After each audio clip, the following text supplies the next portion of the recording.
ಮಲ್ಲಿಕಾರ್ಜುನ್ ಖರ್ಗೆ ಭಾಷಣ ಮಾಡಿದ ಸ್ಥಳ ಶುದ್ಧೀಕರಣ ಖಂಡಿಸಿ ಪ್ರತಿಭಟನೆ.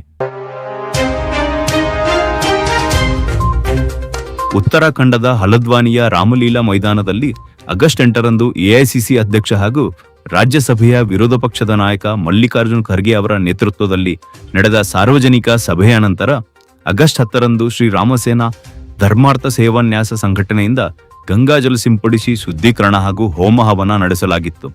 ಈ ಘಟನೆಯನ್ನು ಖಂಡಿಸಿ ಬ್ಲಾಕ್ ಕಾಂಗ್ರೆಸ್ ಸಮಿತಿ ಹಾಗೂ ದಲಿತ ಸಂಘಟನೆಗಳ ಒಕ್ಕೂಟದ ವತಿಯಿಂದ ಇಂದು ಬಸವಕಲ್ಯಾಣದಲ್ಲಿ ಪ್ರತಿಭಟನೆ ನಡೆಸಲಾಯಿತು.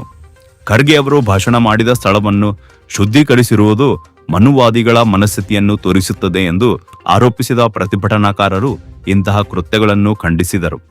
ಶುದ್ಧೀಕರಣ ಹಾಗೂ ಹೋಮಹವನ ನಡೆಸಿದವರನ್ನು ಕೂಡಲೇ ಬಂಧಿಸುವಂತೆ ಒತ್ತಾಯಿಸಿ ಕಾಂಗ್ರೆಸ್ ಮುಖಂಡರು ಹಾಗೂ ಕಾರ್ಯಕರ್ತರು ನಗರದ ಅಂಬೇಡ್ಕರ್ ವೃತ್ತದಲ್ಲಿ ಮಾನವ ಸರಪಳಿ ನಿರ್ಮಿಸಿ ತಮ್ಮ ಆಕ್ರೋಶ ವ್ಯಕ್ತಪಡಿಸಿದರು.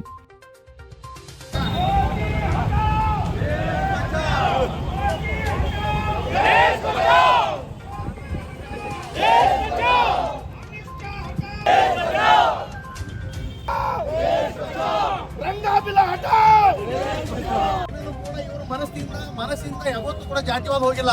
ಹಾಗಾಗಿ ಬಿಜೆಪಿ ಮತ್ತು ಆರ್ಎಸ್ಎಸ್ ಅಂಗಸಂಸ್ಥೆಗಳು ಇವತ್ತೇನು ದಲಿತರ ಮೇಲೆ ಅನ್ಯಾಯ ದಿನನಿತ್ಯ ಇವರು ಯಾರು ಡಾಕ್ಟರ್ ಮಲ್ಲಿಕಾರ್ಜುನ್ ಖರ್ಗೆ ರಾಜ್ಯಸಭೆ ವಿರೋಧ ಪಕ್ಷ ನಾಯಕರು ದೇಶದ ಒಂದು ಸಂವಿಧಾನಿಕ ಹುದ್ದೆಯಲ್ಲಿದ್ದಾರೆ.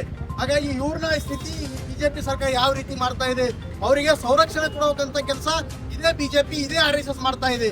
ಇದು ದಿನಾನು ಹುಟ್ಟುತ್ತಾ ಇದ್ದಾರೆ. ಇದು ಜಾತ್ಯತೀತ ರಾಷ್ಟ್ರ. ಕಾಂಗ್ರೆಸ್ ಪಕ್ಷದ ರಾಷ್ಟ್ರೀಯ ಅಧ್ಯಕ್ಷರಾದಂಥ ಮಲ್ಲಿಕಾರ್ಜುನ ಖರ್ಗೆ ಅವರನ್ನು ಅವಮಾನಿಸಿದಂಥ ಮನುವಾದಿಗಳನ್ನು ಅವರಿಗೆ ಮೊಟ್ಟ ಮೊದಲನೇದಾಗಿ ಜೈಲಿಗೆ ಅಟ್ಟಬೇಕು. ಅದು ಅಲ್ಲದೆ ಕಾನೂನು ರೀತಿಯಲ್ಲಿ ಪ್ರತಿಯೊಬ್ಬರಿಗೆ ಸಮಾನವಾದ ಹಕ್ಕಿದೆ. ಮಾನವರು ಮಾನವರಾಗಿ ಬದುಕಲಿಕ್ಕೆ ಅನು ಮಾಡಿಕೊಟ್ಟಂಥ ಸಂವಿಧಾನಕ್ಕೆ ಅವಮಾನ ಮಾಡಿದ್ದಾರೆ. ಆದ ಕಾರಣ ಯಾವುದೇ ಮನುವಾದಿಗಳಿರಲಿ ಅವರಿಗೆ ಮೊಟ್ಟ ಮೊದಲನೇದಾಗಿ ಅವರಿಗೆ ಫಾಸಿಗೆ ಏರಿಸಬೇಕಂತೇಳಿ ಈ ನಮ್ಮ ಕಾಂಗ್ರೆಸ್ ಪಕ್ಷದಿಂದ ಬಸವ ಕಲ್ಯಾಣ ತಾಲೂಕಿನ ವತಿಯಿಂದ ನಾನು ಆಗ್ರಹಿಸ್ತಾ ಇದ್ದೇನೆ. ಘಟನೆಗೆ ಕಾರಣರಾದವರ ವಿರುದ್ಧ ಕಾನೂನು ಕ್ರಮ ಕೈಗೊಳ್ಳಬೇಕೆಂಬ ಆಗ್ರಹದೊಂದಿಗೆ ಪ್ರತಿಭಟನೆ ನಡೆಸಿದ ಮುಖಂಡರು ಇಂತಹ ಘಟನೆಗಳು ಮರುಕಳಿಸದಂತೆ ಕ್ರಮ ಕೈಗೊಳ್ಳಬೇಕೆಂದು ಒತ್ತಾಯಿಸಿದರು.